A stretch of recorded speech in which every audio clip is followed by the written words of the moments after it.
नमस्कार दोस्तों, जीवन धारा में आपका स्वागत है। संस्कार हमें सही तरीके से काम करना, बोलना चलना और सही राह चुनना सिखाता है। दोस्तों, 10 साल की मीनू अपने मम्मी पापा के साथ एक छोटे से शहर के सिंगल बेडरूम वाले फ्लैट के टॉप फ्लोर में रहती थी। गर्मियों के दिनों में टॉप फ्लोर का रूम इतना गर्म हो जाता कि मीनू मम्मी पे चिल्लाने लगती। क्या मम्मी, पापा से बोलो ना मिडिल या ग्राउंड फ्लोर का रूम लेने के लिए। मुझे बिल्कुल नींद नहीं आती, सिर दर्द हो रहा है। एसी तो छोड़ो, हमारा कूलर भी नहीं है। मुझे अभी पढ़ने के लिए मत बोलो, मेरा दिमाग खराब हो रहा है। मम्मी किचन से पसीने से नहाई हुई निकल के बोलती, बेटा बस 10 मिनट रुक जा, मैं आ रही हूँ। मीनू बोली, आप आने से क्या ठंडी हवा बहने लगेगी? फिर 10-15 मिनट बाद मम्मी किचन का काम खत्म करके आज का न्यूज़पेपर हाथ में लिए मीनू के पास बैठ के न्यूज़पेपर का फ्रंट पेज देखी तो उसमें आज अपने शहर का तापमान 48 डिग्री सेल्सियस था। मम्मी फिर पेपर फोल्ड करके मीनू को हवा करने लगी।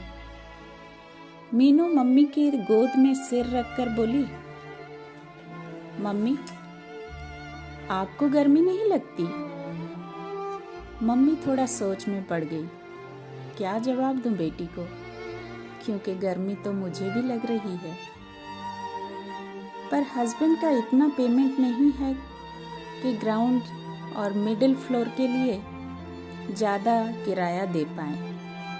इसीलिए तो 3000 में सिंगल बेडरूम वाला टॉप फ्लोर लिए हैं। रही बात कूलर की, उसके बारे में भी सोच लेते हैं। 2 महीना ही तो ज़्यादा गर्मी रहती है, उसके बाद तो बारिश और सर्दी, कूलर की तो ज़रूरत ही नहीं है। पैसे थोड़ा बच जाएंगे तो मीनू के फ्यूचर के लिए काम आ जाएंगे। इतने में मीनू फिर मम्मी का हाथ पकड़ के बोली, बोलो ना, आपको गर्मी नहीं लगती? मम्मी फिर माथे का पसीना जो मुंह पे आ रहा था उसे पोंछ के बोली, लगता है बेटा, सबको गर्मी लगता है।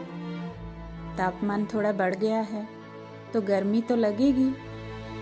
देखो, वो अंकल आंटी को भी तो गर्मी लग रही है, पर वो क्या करें, काम तो करना है, नहीं तो खाएंगे क्या और अपने बच्चों को खिलाएंगे क्या?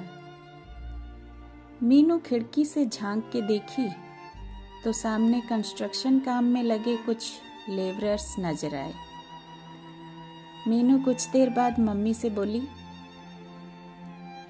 मम्मी, हम कितने लकी हैं ना, इस गर्मी में हम छत के नीचे बैठ के फैन की हवा ले पा रहे हैं, पर उन लोगों को तो दिन भर वही चिलचिलाती धूप में ही काम करना है। रात को भी बिना कूलर के हवा में सो रहे होंगे।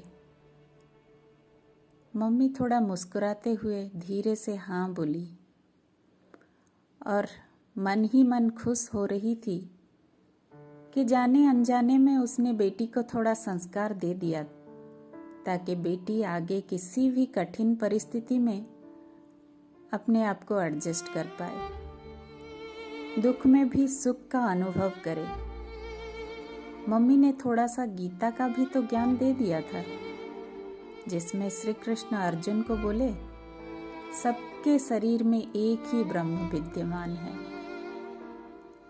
हाथी से लेकर चींटी तक, धूल की एक छोटे से कण से लेकर विशाल पर्वत तक, गरीब से लेकर सम्राट तक, हर किसी में एक ही ब्रह्म का निवास है।